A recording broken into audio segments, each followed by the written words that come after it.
Os museus atuam como espaços que guardam memórias e histórias da cidade e da região. Também são uma alternativa na educação não formal. É um espaço vivo e em constante movimento, que dialoga com a comunidade e com a cena cultural.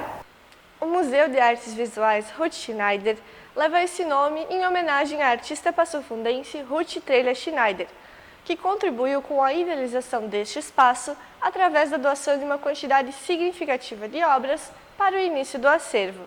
Este ano, o Mavres foi contemplado no edital Viva Passo Fundo, da Prefeitura Municipal de Passo Fundo, com a contação da história O Segredo de Lourdes.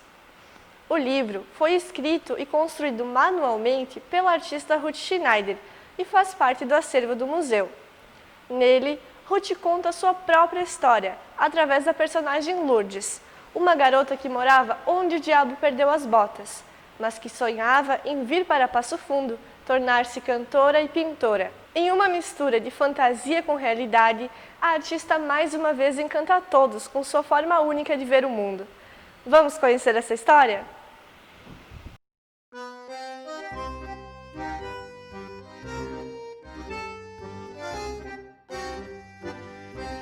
Lourdes tinha muita sorte.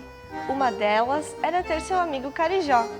Ele a estimulava a leitura e ajudava com seus estudos, dando muitas orientações e sugestões. Lourdes morava com a avó Ida Rodrigues e não conhecia o pai, nem os avós paternos, e pouco via sua mãe. O seu amigo Carijó também era amigo do tio Dico, que era poeta, irmão da avó Ida. Tio Dico gostava muito de livros e os encomendava a Carijó, que os trazia no final de semana em sua sacola tiracolo. Benditos livros através dos quais Lourdes aprendeu a ler corretamente e a entender de poesia e arte. Carijó vendia jornais e revistas na estação férrea, sempre com novidades, era um almanaque ambulante. No trem, Carijó trazia diversas revistas de São Paulo e Rio de Janeiro. Ainda trazia os jornais de Passo Fundo, o Diário da Manhã e o Nacional. Lourdes morava onde o diabo perdeu as botas.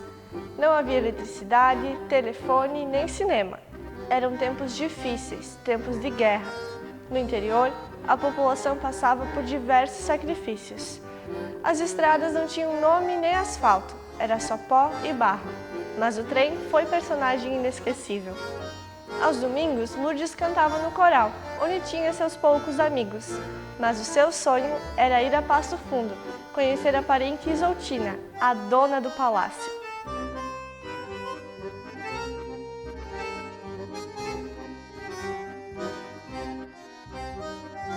Carijó tinha um ótimo senso de humor, gostava de ajudar os amigos. Ele entendeu a solicitação de Lourdes e entraram em contato com a parente. Naquela época, os costumes eram rigorosos e certos livros eram proibidos. Lourdes tinha alguns deles e imaginou que seriam do gosto de Maroca. Carijó falou com Maroca a respeito de Lourdes, falou de suas pretensões de se tornar cantora e pintora. Certamente seriam parentes, pois as duas eram Rodrigues. Maroca ficou curiosa e prometeu ajudá-la. Carijó trouxe a notícia de que Maroca iria ajudá-la e de que Lourdes poderia se sentir segura com a proteção dela. Porém, preveniu Lourdes de que Maroca era uma mulher esperta, de gosto refinado e que tinha grande fortuna. Por isso, Lourdes deveria ter tato para falar com ela. No tempo da bota amarela, Lourdes chegou a Passo Fundo com sua mala vermelha. Chegando em frente ao palácio, ficou encantada e avistou Maroca na sacada que acenava para ela.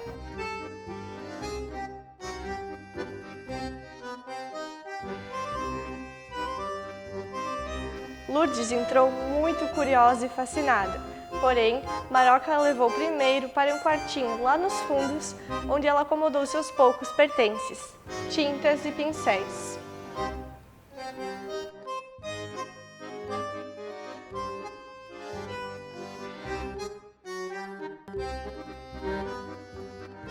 Lourdes ainda estava tonta da viagem, já sentia saudades da avó. Desfilavam na sua mente as vilas e cidades do caminho até chegar à velha Passo Fundo, com suas fumegantes chaminés da indústria madeireira, enormes silos e armazéns. Maroca convidou Lourdes para ir até seu quarto e lá mostrou-lhe suas joias e seus perfumes.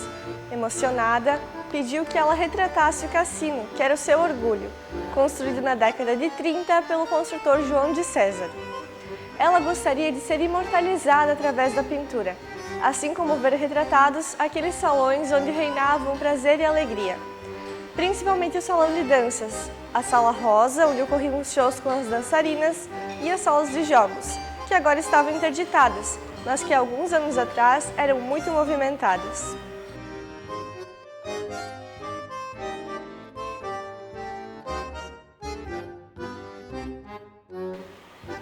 Falou muito sobre Maestro Zabalias, argentino que com seu ritmo portenho animava o cassino.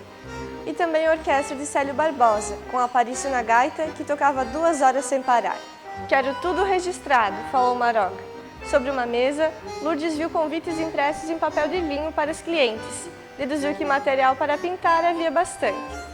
Lourdes começou a desenhar a Maroca em grande estilo, mas encantou-se mesmo foi com os músicos, com todos aqueles seus instrumentos brilhosos. O cabareteiro, sempre espiando tudo o que acontecia, lhe contou: aquele é o maestro Cláudio Honor Trelha. Lourdes se espantou, pois com certeza ele deveria ser seu avô, mas agora, com o nome de Lourdes Rodrigues, ela não poderia se identificar. Aproximando-se timidamente, ela lhe perguntou sobre a possibilidade de fazer um teste, pois ela também cantava. O maestro respondeu que não. A única cantora do palácio era a rainha Alice Miranda.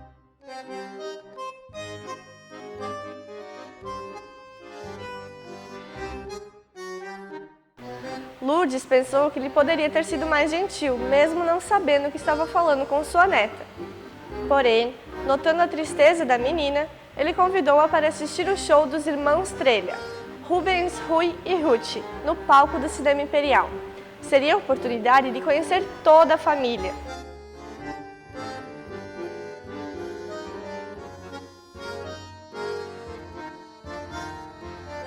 Chegando ao cinema, logo conheceu o repórter mais famoso da cidade, Raimundo, grande amigo de Jussara, dona do cinema e que organizava todos aqueles shows. No camarote, assistiram ao show regado a champanhe e caviar. Raimundo tornou-se amigo e, volta e meia, queixava-se de não conhecer o cassino. Por parecer muito jovem, com certeza achavam que ele não tinha dinheiro para gastar e por isso não deixavam entrar. Não seja por isso, vamos lá hoje. Eu serei a futura dona de lá, falou Lourdes. Chegando lá, o show estava no auge, com maestros da Balias tocando a famosa La Comparsita. E um par era destaque na dança, Antão e Alice Miranda. Ficaram lá olhando-os de queixo caído, com uma vontade louca de dançar como eles. Maroca convidou-os para sua mesa e Lourdes foi logo apresentando o Raimundo. Num papo animado, ele pediu para entrevistar Antão e, tirando seu caderninho, perguntou-lhe onde ele aprendera a dançar tão bem o tango. Antão acomodou-se e foi contando a sua história, ali mesmo na mesa. Antão havia fugido aos 15 anos com o circo pan-americano, conhecido na Argentina e no Uruguai. Fazia teatro e circo e aos domingos tinha matinês de dança, onde fazia par com Nena, a trapezista, filha do dono do circo Lázaro Pensado. E como tinha que se comportar, ele só fazia dançar com ela, e foram 5 anos de circo.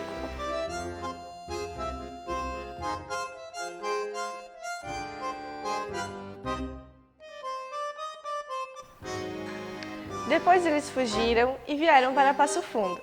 Quando chegaram aqui, ele montou uma lavanderia em um galpão, com apenas um fogão velho de lenha. Durante 2 anos trabalharam duro, Nena de lavadeira e Antão de carregador, indo buscar roupas nos hotéis. Mais tarde, Antão comprou um carro velho e pôs na praça.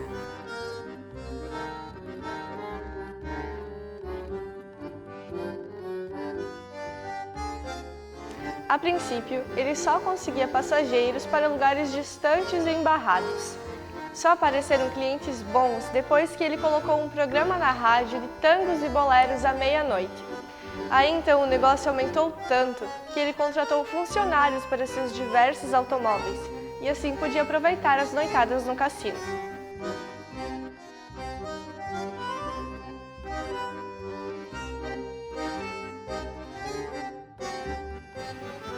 Lourdes pegou seu caderno e começou a desenhar o par famoso da noite, Antão e Alice Miranda. Dali em diante, seu Antão foi seu personagem preferido. Lourdes falou da vontade que tinha de aprender a dançar tango, e Antão disse: "Pare um pouco de pintar e vamos dançar." Lourdes tirou rapidamente seu avental e saiu, como uma pluma, nos braços do charmoso seu Antão. Antão tinha carta branca dentro do cassino, de tanto que Maroca o apreciava. Era divertido estar perto dele, sempre falante e cativante, mas ele tinha mulheres muito ciumentas. Alice Miranda, sua amante, e Nena, sua companheira, que o perseguia, sempre vestida de homem e armada, disposta a tudo. Nem se importava com os escândalos. Até que um dia, ela o surpreendeu entrando no cassino, e isso bastou para que tirasse conclusões. Nena comprou uma passagem de trem para o dia seguinte e revelou a Antão a sua decisão de voltar para o circo. Ele jurava de pés juntos que não a havia traído, mas ela não acreditou e foi embora. Depois de alguns dias, a saudade bateu em Antão e ele saiu atrás de Nena por várias cidades procurando pelos circos, mas não a encontrou. Durante algum tempo, Antão ia ao cassino só para chorar as suas mágoas, e Lourdes, comovida, desenhava-o na sua dor. Lourdes era mais chegada ao papo de homens, não falava com mulheres, só com Maroca e sua amiga Maria Preta. Mas o cabareteiro havia proibido Maria Preta de ir ao cassino à noite, porque ela era bonita demais e apagava o brilho das outras mulheres, mesmo com todos os enfeites que elas tinham: cabeleireiros, maquiadores, modelitos de São Paulo, joias e perfumes importados.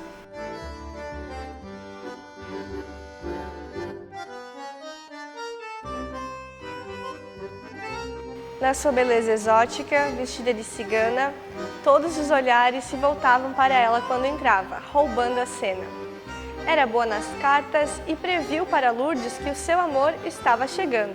E de fato, o garoto de ouro apareceu, e o coração de Lourdes disparou descompassadamente.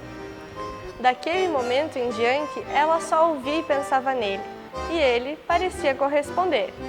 Olhava carinhosamente, fazia versos e poesias para ela, mas o cabareteiro arrastava o garoto de ouro para o seu quarto.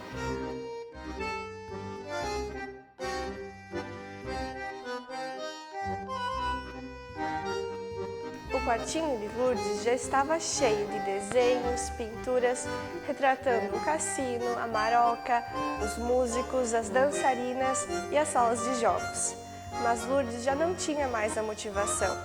Naquela noite estava triste, quando viu entrar no cassino seu Antão, e atrás dele vinha uma mulher elegante, de salto Luiz XV e casaco de pele. Aproximaram-se e, espantada, Lourdes se deu conta de que era sua mãe, Norinha. Caíram no choro as duas, que há anos não se viam.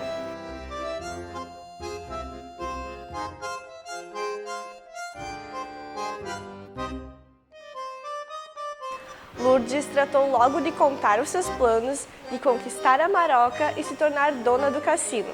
Seu Antão não aprovou. Ele balançou a cabeça e disse: "Tu vais morar conosco, sairás daqui imediatamente." Mas Lourdes pediu um pouco mais de tempo. O amor a prendia ali. Ela tinha esperança de ser amada pelo garoto de ouro.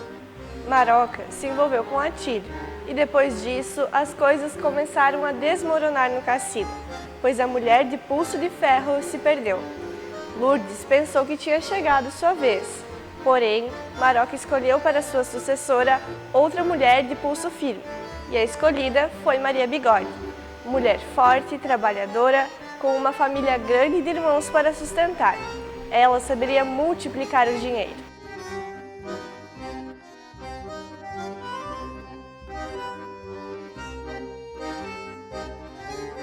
Lourdes ainda tinha esperança, pois a proprietária continuava sendo Maroca.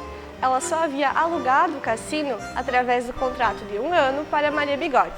E esta, por sua vez, com sua família numerosa e seu amante, o corredor de Baratinha, campeão e rico, sempre perseguido por mulheres bonitas, não dariam tempo para Maria Bigode se dedicar à casa. Mas Lourdes se enganara. Apesar de tudo, até da falta de dinheiro e de freguesia rica, Maria Bigode deu a volta por cima e comprovou ser uma grande empresária, à altura de Maroca. Naquela época, novos contratos eram feitos.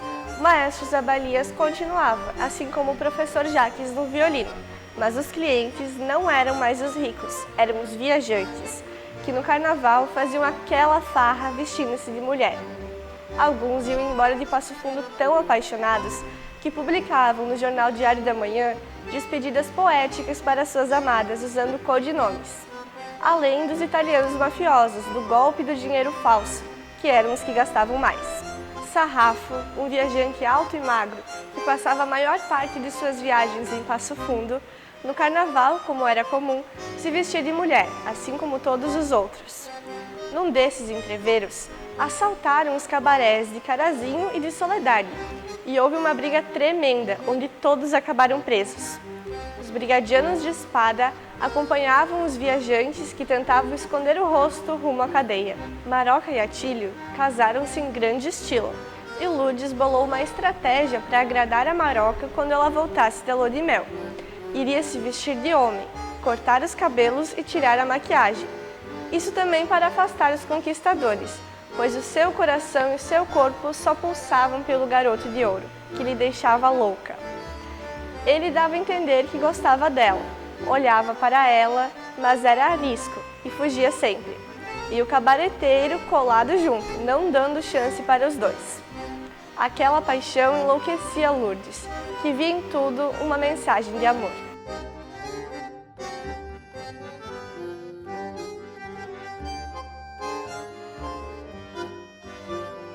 Lourdes esperava que quando Maroca voltasse e descobrisse o romance entre Maria Bigode e o milionário corredor de Baratinha, o reinado de Maria Bigode terminaria, pois Maroca não aceitava que suas contratadas se envolvessem com os clientes.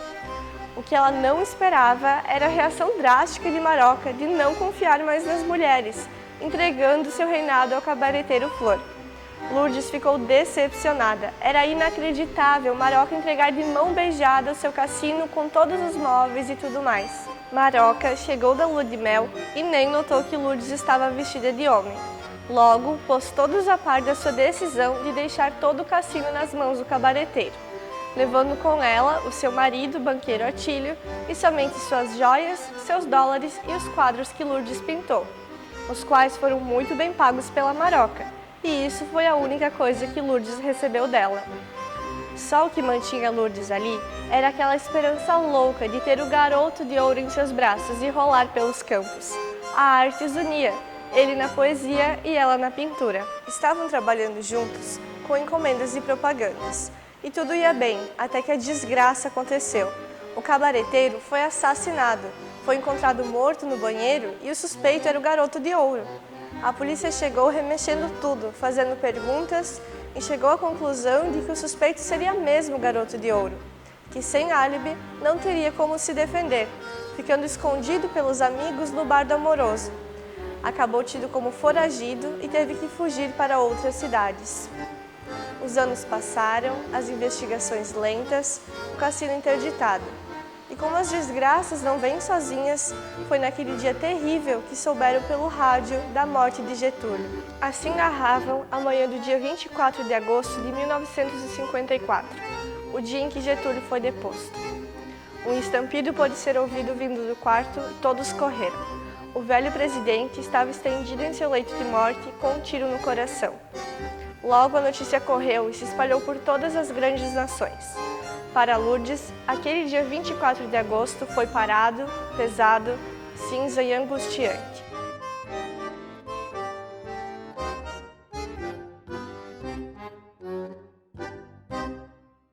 As investigações sobre a morte do cabareteiro só foram reabertas depois de ter sido encontrado casualmente um bilhete do falecido, onde se despedia do garoto de ouro, dizendo que o amava muito e que não suportaria viver sem ele.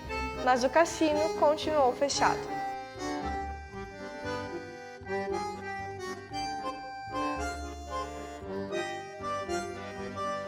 Em 1955, como foi publicado no Jornal O Nacional, a Prefeitura de Passo Fundo afastou todos os donos de boates e pensões da Rua 15 de Novembro. fez a doação de um novo terreno e deu o prazo de 1 ano para que todos se mudassem para onde era o antigo campo de futebol 14 de julho. Os que permaneceram transformaram suas casas em pensões familiares ou para estudantes universitários. No quartinho triste, Lourdes repensava todo aquele acontecido. O que lhe salvava eram algumas pinturas que às vezes vendia.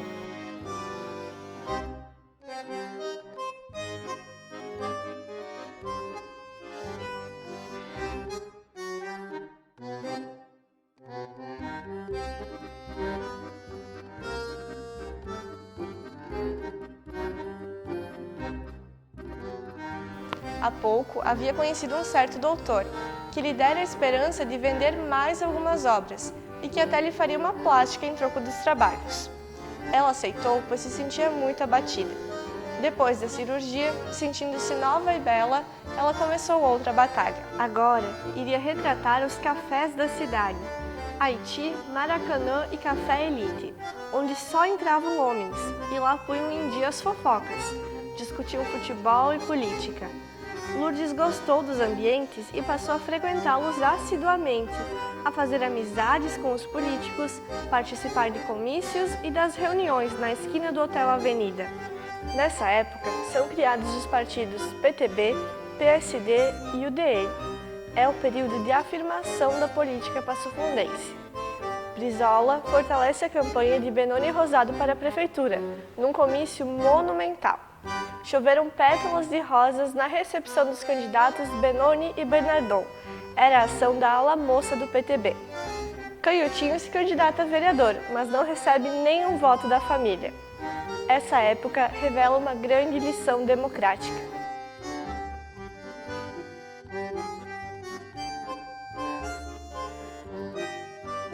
Nos anos 60, para animar os cafés e restaurantes, eram contratados grandes artistas de São Paulo.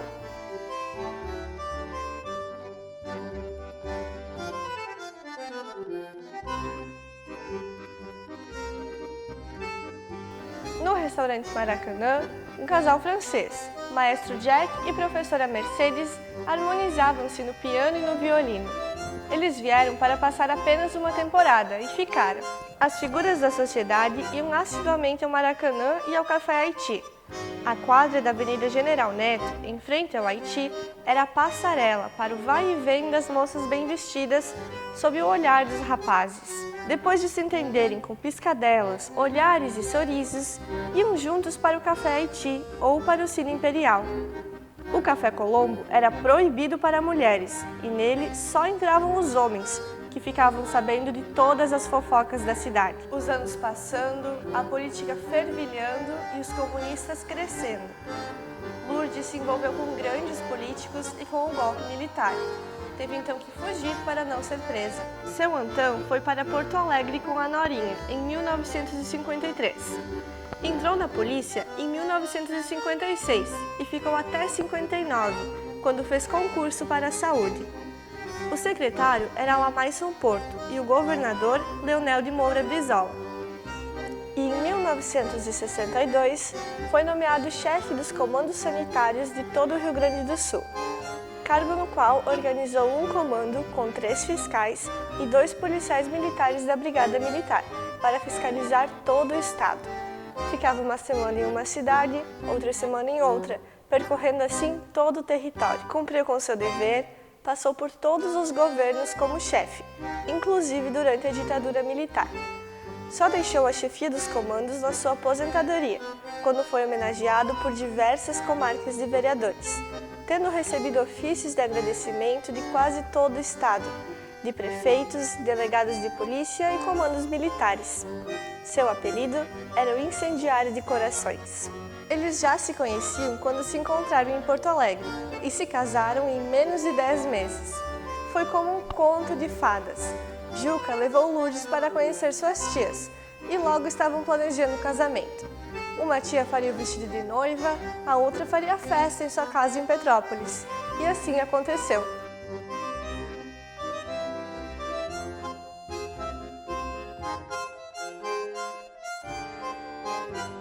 O pai de Juca, falido e com as terras hipotecadas, não tinha dinheiro nem para comprar a roupa do casamento. Juca teve que comprá-la. Janina deu de presente a viagem de núpcias. No começo, tudo ia bem. A mãe de Lourdes deu entrada no apartamento, mas estava difícil. Juca, que era funcionário público, teve que procurar outro emprego, descobrir a mina de ouro, trabalhar com incentivos fiscais e reflorestamento no Nordeste. O maior erro foi ter convidado seu pai para tornar-se seu sócio. Abriu o escritório, mas as reuniões eram sempre na casa de Juca e Lourdes. Os acertos de conta eram uma briga, pois o pai sempre ficava com a maior parte do bolo. No início foi deixando, mas com o passar dos anos, Juca mal podia pagar as prestações do apartamento, enquanto o velho Vileski enriqueceu, conseguiu pagar suas dívidas, que eram muitas, e construiu 2 enormes casas com 12 peças cada uma, sendo que uma delas, a sala, era um salão. Deu uma pedreira para os filhos solteiros, comprou carros para eles, caminhões e tratores. Lourdes entendeu das brigas e teve pena de Juca, e se revoltou, pois nem ele mesmo conseguia dar um bom estudo para os filhos, enquanto seus irmãos conseguiam pagar até a faculdade, trabalhando apenas no escritório. Desfeita a sociedade, Juca conseguiu comprar um bom apartamento, de cobertura, que ele terminou de pagar um pouco antes de morrer. Lourdes dedicava tempo integral à família, aos filhos pequenos, à avó Ida, ao sogro e às cunhadas e ao marido Juca, que a chamava de Santinha. Até que a Santinha acordou e recomeçou a desenhar e pintar, desenvolvendo sua arte. Seu ateliê era na sala e colecionava poemas em seus desenhos. Copiava os poemas que via encartados nos jornais locais. Ela achava que era o seu garoto de ouro que mandava mensagens do além. Esses trabalhos eram mal vistos pela família, que achava que Lourdes deveria trabalhar e não brincar. Ou seja, nunca foi respeitada pela família como era no cassino. Os quadros de Lourdes serviam para tapar buracos. Por exemplo, na casa do sogro, encontravam-se quadros no galinheiro, na estrebaria e até mesmo no porão de guardados, onde se encontravam machados, facões e onde a sogra passou a deixar suas obras, que no início enfeitavam o banheiro. Já sua mãe, Norinha, tapava o buraco do alçapão com seus quadros. Nesse local era onde se escondiam os morcegos. O tempo passou e os filhos cresceram, mas também não davam valor às suas obras. Um dos filhos chegou a colocar seus desenhos embaixo de uma goteira. Tempo depois, ao descobrir, Lourdes deparou-se com suas obras estragadas. Vendo-as danificadas, começou a colá-las em folhas velhas de arquivos, que se tornaram esta história contada aqui. Em 1982, quando a avó Ida completou 100 anos, casualmente Lourdes tinha recebido uma proposta para exposição, quando de repente veio a ideia: por que não contar e retratar a história da avó Ida? Assim o questionamento começou. Vó Ida ainda estava bem lúcida e foi respondendo às perguntas, apenas ficando muito emocionada. Foi juntando as memórias da vó Ida que surgiu a primeira exposição de Lourdes. Lourdes ficou viúva e sem rendimentos. O que a salvou foi a sua arte. Através dela, Lourdes pôde conhecer diferentes lugares do mundo: Nova York, Europa, Argentina e Uruguai. E no Brasil, Rio de Janeiro, São Paulo e Brasília. Até que, enfim, a sua cidade a reconheceu e deu-lhe o cassino.